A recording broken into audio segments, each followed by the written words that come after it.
उद्धरण चिन्ह। शादी के बाद भी पत्नी का बॉयफ्रेंड। एक लड़की की शादी उसकी बिना मर्जी के एक सीधे साधे लड़के से हो जाती है जिस लड़के के घर में उसकी मां के अलावा और कोई नहीं था। दहेज में लड़के को बहुत सारा सामान और पैसे भी मिले थे, लेकिन लड़की किसी और लड़के से बेहद प्यार करती थी। अब लड़की की शादी बिना मर्जी के तो हो ही गई थी और अब वो अपने ससुराल आ गई थी। तभी सुहागरात के वक्त लड़का दूध लेकर कमरे में आता है और उस लड़की यानी अपनी पत्नी के पास बैठ जाता है। तभी उसकी पत्नी गुस्से से अपने पति से कहती है, क्या तुम मुझे अकेला छोड़ सकते हो? शादी के बाद भी पत्नी का बॉयफ्रेंड। उसकी ये बात सुनकर उसका पति बहुत दुखी होता है, लेकिन फिर भी वो खुशी खुशी ये कहता है, नहीं तुम आराम करो, मैं तो सिर्फ तुम्हारे लिए दूध लेकर आया था। ये कहकर वह कमरे से बाहर चला जाता है। लड़की मन मारकर ही रह जाती है, क्योंकि लड़की चाहती थी कि उसने झगड़ा क्यों नहीं किया ताकि वो उस गवार से तलाक ले सके। अब लड़की को ससुराल में 3-4 दिन हो गए थे, मगर वो तो बस पूरा दिन फोन पर बॉयफ्रेंड से बात करती थी और उधर लड़के की मां बिना शिकायत करे दिन भर घर का सारा काम करती थी। वह सबके लिए खाना भी खुद ही बनाती थी। फिर भी उसकी मां के चेहरे पर हर वक्त मुस्कुराहट ही रहती थी। लड़का एक कंपनी में छोटी सी नौकरी करता था। वह बेहद ही ईमानदार और मेहनती था। सुबह अपने काम पर जाता और शाम को थका हारा घर आता, मगर उसकी पत्नी उसे एक गिलास पानी भी नहीं पूछती थी। अब लड़के और लड़की की शादी को करीब 1 महीना हो गया था, मगर अब तक वह दोनों एक साथ कभी नहीं सोए थे। वैसे लड़का बहुत ही शांत स्वभाव का था, इसलिए वह अपनी पत्नी को कुछ भी नहीं कहता था। फिर भी वह अपनी पत्नी को खुद ही खाना डाल कर देता था, मगर उसकी पत्नी उसके साथ बैठकर खाना कभी भी नहीं खाती थी। वह अपना खाना अपने कमरे में अलग बैठकर खाती थी। लड़की को दहेज में एक स्कूटी भी मिली थी। लड़का जैसे ही अपने काम पर निकल जाता, उसके आधे घंटे के बाद ही लड़की भी अपनी स्कूटी लेकर अपने बॉयफ्रेंड से मिलने चली जाती थी और लड़के के आने से पहले ही वो अपने ससुराल वापस आ जाती थी। एक दिन लड़के की काम की छुट्टी थी और वह घर पर ही था, तो लड़की ने अच्छे भले खाने को भी गंदा कह के अपनी सासू माँ को उल्टा सीधा कहकर खाने को बाहर फेंक देती है। ये सब देखकर लड़के को बहुत ही गुस्सा आता है और वो गुस्से गुस्से में अपनी पत्नी पर हाथ उठा देता है, मगर उसकी मां फिर भी अपने बेटे को ही डांटती है। इधर लड़की को झगड़े का एक बहाना ही चाहिए था जो कि उसे मिल गया था। तभी वो बिना बोले अपनी स्कूटी लेकर अपने बॉयफ्रेंड के पास चली जाती है और अपने बॉयफ्रेंड के पास जाकर कहती हैं कि अब एक पल भी मुझे उस घर में नहीं रहना, आज उस गंवार ने मुझ पर हाथ उठाकर अच्छा नहीं किया। तभी उसका बॉयफ्रेंड कहता है, अरे तुमसे तो मैं कब से कहता हूँ कि तुम भाग चलो मेरे साथ कहीं दूर, मगर तुम हो कि आजकल पे ही लगी रहती हो। तब लड़की कहती है कि शादी के दिन मैं तुम्हारे पास आई थी तो तुम ही ने तो वापस घर लौटाया था मुझे। बॉयफ्रेंड ने कहा, खाली हाथ हम दोनों कहाँ तक भागेंगे, तुम ही बोलो, मैंने तुमसे कहा था कि कुछ पैसे और गहने साथ ले लो और तुम हो कि खाली हाथ ही मेरे पास आ गई थी। आखिर दूर एक नई जगह में जिंदगी की शुरुआत करने के लिए पैसे तो चाहिए ना। और हाँ एक बात और, जब भी मैं तुम्हारे पास आता हूँ और तुम्हें छूना चाहता हूँ तभी तुम्हारे नखरे हो जाते हैं और बस यही कहती रहती हो कि ये प्यार प्रेम शादी के बाद ही होगा। भी लड़की गुस्सा होकर कहती है, हाँ शादी के बाद ही अच्छा होता है ये सब, और मैं तुम्हारी ही तो हूँ। मैं आज भी एक कुंवारी लड़की हूँ और शादी करके भी आज तक उस गंवार के साथ एक रात भी नहीं सोई मैं, क्योंकि मैंने तुमसे ही प्यार किया है और अब मैं चाहती हूँ कि तुम मुझसे शादी करके मेरी मांग में अपने हाथ से सिंदूर भर दो। फिर मैं पूरी ही तुम्हारी हो जाऊंगी और फिर तुम मुझे अपनी मर्जी से दिन रात प्यार कर सकते हैं। तब उसका बॉयफ्रेंड कहता है, तो ठीक है मैं तुमसे शादी कर लूँगा, मगर तुम कम से कम 5 लाख रुपयों का कल शाम तक इंतजाम कर लेना। मैं तुम्हें एक होटल का पता दे रहा हूँ, तुम उस होटल में रात को 10 बजे तक पहुँच जाना। लड़की कहती है, उस गंवार के पास कहाँ होगा पैसा, बल्कि मेरे पापा ने उसे दहेज में 3 लाख रुपए और मुझे कुछ सोने के गहने दिए थे। गहने तो मेरे पास है, मगर सारे पैसे उस गंवार ने अलमारी में लॉक कर रखे हैं, मगर मैं जैसे तैसे अलमारी की चाबी लेकर सारे पैसे निकालकर तुम्हारे पास हमेशा हमेशा के लिए आ जाऊंगी। ये कहकर वो लड़की अपने ससुराल पहुंचती है। लड़की ससुराल पहुंचकर अपने पति और सास से लड़ाई करती है और वो उन पर खूब चिल्लाती है। मगर अफसोस वो अकेली ही चिल्लाती रहती है। उसका पति और उसकी सास बिल्कुल शांत रहते हैं। तभी लड़की अपने कमरे में चली जाती है और अचानक उसके बॉयफ्रेंड का लड़की के फ़ोन पर मैसेज आता है कि कब आ रही हो पैसे लेकर। लड़की मैसेज का जवाब देती है, सब्र करो, मैं वक्त पर आ जाऊंगी। तब उसका पति दरवाजा खटखटाता है और अपनी पत्नी से कहता है कि खाना खा लो। तभी पत्नी कहती है, मैं खाना तभी खाऊंगी, पहले मुझे अलमारी की चाबी दे दो।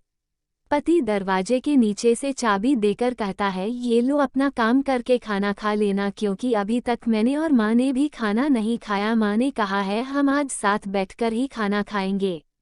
लड़की कहती है, माँ और तुम खाना खा लो, मैं बाहर से खाना खाकर आई हूँ। ये सुनकर लड़का चला जाता है। तभी लड़की जल्दी से चाबी को उठाकर अलमारी खोलती है। अलमारी खोलकर वह उसमें क्या देखती है कि उसमें दहेज के पूरे पैसे 3 लाख और सारे गहने तो रखे ही थे, बल्कि उसमें एक डायरी भी रखी हुई थी। वो उसे खोलकर पढ़ती है तो उसमें लिखा था, प्रिय पत्नी, मुझे और तुम्हारे पिताजी को पता है कि तुम किसी और लड़के से बेहद प्यार करती हो, मगर तुम्हारे पिताजी ने पता लगाया है कि जिससे तुम प्यार करती हो उसकी पहले भी एक बार शादी हो चुकी है और वह लड़का बहुत सी लड़कियों को धोखा भी दे चुका है। पर आपके पिताजी आपको उस लड़के के बारे में कुछ भी ना बता सके, क्योंकि उन्हें पता था कि ये जो इश्क का नशा है वो हमेशा अपनों को गैर और गैरों को अपना बना देता है। इसलिए तुम्हारे पिताजी ने मेरे आगे हाथ जोड़कर ये कहा कि मेरी बेटी का हमेशा ख्याल रखना। एक बाप के मुंह से एक बेटी की कहानी सुनकर मेरी भी आंखों में आंसू आ गए और मुझे यकीन हो गया था कि एक अच्छा पति होने का सम्मान मुझे मिले या ना मिले, मगर एक दामाद होने की इज्जत मैं हमेशा पा सकता हूँ। और मुझे दहेज में मिले सारे पैसे और सोने के गहने मैंने तुम्हारी अलमारी में रख दिए हैं, क्योंकि दहेज के नाम से मुझे नफरत हो चुकी थी। इस दहेज के ही कारण मैंने अपनी बहन और पिता को खोया था। और मेरे पिता के अंतिम शब्द भी यही थे कि किसी बेटी के बाप से कभी 1 रुपया भी दहेज ना लेना। और उस डायरी में ये भी लिखा था कि तुम मुझसे आज़ाद हो और तुम कहीं भी जा सकती हो। डायरी के बीच के पन्नों में तलाक के पेपर रखे हैं, जहां मैंने पहले ही अपने साइन कर दिए हैं। जब तुम्हें लगे कि अब इस गंवार के साथ नहीं रहना, तब तुम भी इस तलाक के पेपर पर साइन करके अपने सारे पैसे और जेवर लेकर जा सकती हो। लड़की डायरी पढ़कर हैरान थी और परेशान भी थी। ना चाहते हुए भी उसके गंवार पति के शब्दों ने उसके दिल को छू लिया था। अब वो न चाहते हुए भी गंवार पति के अनदेखे प्यार को वह महसूस करने लगी थी। वह फूट फूट के रोने लगी। डायरी में आगे लिखा था कि मैंने तुम्हें इसलिए मारा क्योंकि आपने माँ को गाली दी, और जो बेटा खुद के आगे अपनी माँ की बेइज्जती होते सहन कर ले, फिर वह बेटा ही कैसा। इसलिए मुझे माफ़ कर देना, क्योंकि मेरे लिए माँ का दर्जा सबसे बड़ा है। और आपको मैं दुल्हन बनाकर अपना हमसफ़र बनाने लाया हूँ, आपसे ज़बरदस्ती करने नहीं। आपको मुझसे प्यार हो ना हो, लेकिन मैं अंत तक सिर्फ आपसे ही प्रेम करता रहूँगा। अब फैसला तुम्हारे ही हाथों में है। अब लड़की दुल्हन बन चुकी थी और उसकी आंखों से आंसू बह रहे थे। अचानक लड़की के बॉयफ्रेंड का फ़ोन आता है। तभी गुस्से में लड़की अपने फ़ोन को स्विच ऑफ करके फ़ोन का सिम कार्ड तोड़ देती है। अब उसे सब समझ आ गया था कि जिससे वह बेहद प्यार करती थी, उसे तो सिर्फ पैसों से ही प्यार था, और सच्चा प्यार करने वाला तो मेरा पति ही था, जिसने सिर्फ मेरे पापा की इज्जत रखने के लिए ही उससे शादी कर ली। और उसे मेरा एक बॉयफ्रेंड है पता होने के बाद भी मुझसे इतना प्यार किया। मैं अपने पति का प्यार क्यों नहीं समझ पाई। ये सब सोचकर वह रोती रही। फिर उसने रोते हुए अलमारी का सारा सामान जैसा था वैसे ही रखकर ना जाने कब सो गई। अगले दिन उसकी पत्नी सुबह देर से जागी, तब तक उसका पति ऑफिस जा चुका था।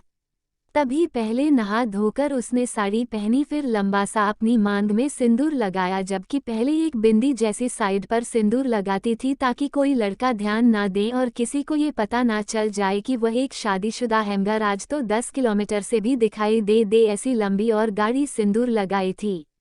फिर उसने अपना मंगलसूत्र पहना और किचन में जाकर सासू माँ को जबरदस्ती कमरे में आराम करने देती है और खुद अकेली सबका खाना बनाती है। पहले सासू माँ को खाना खिलाती है और फिर अपने पति को फ़ोन करके उसके ऑफिस का पता पूछती है। उसका पति उसको ऑफिस का पता देते हुए सोचता है कि कहीं उसकी पत्नी ने तलाक देने का फैसला तो नहीं कर लिया। मगर उसे कहाँ पता था कि वो अब सुधर गई है और उसे ही अपना पति मान चुकी है। इतने में ही उसकी पत्नी स्कूटी लेकर उसके ऑफिस खाना लेकर पहुंच जाती है। पत्नी को देखकर पति हैरान हो जाता है। तभी वह अपनी पत्नी से पूछता है, सब ठीक है ना, माँ ने तुमसे कुछ कह तो नहीं दिया? उसका पति सवाल पर सवाल पूछे जा रहा था। तभी अचानक पत्नी सबके सामने अपने पति के सीने से लिपट जाती है और उससे कहती है कि सब ठीक है मगर मुझे तुमसे कुछ कहना है। पति कहता है हाँ कहो। तब पत्नी सबके सामने कहती है, आई लव यू मेरे प्यारे पति, आई लव यू फॉरएवर। ये सुनकर ऑफिस के सभी लोग हैरान होकर खड़े हो जाते हैं और जोर जोर से तालियां बजाने लगते हैं। तब पत्नी सबके सामने अपने पति का हाथ पकड़ के कहती है कि अब 1 महीने तक मेरे पतिदेव ऑफिस में दिखाई नहीं देंगे। ऑफिस के सभी लोग पूछते हैं क्यों? तब लड़के की पत्नी कहती है क्योंकि हम दोनों लंबी छुट्टी पर जा रहे हैं। पति पत्नी से कहता है तुम्हें क्या हो गया?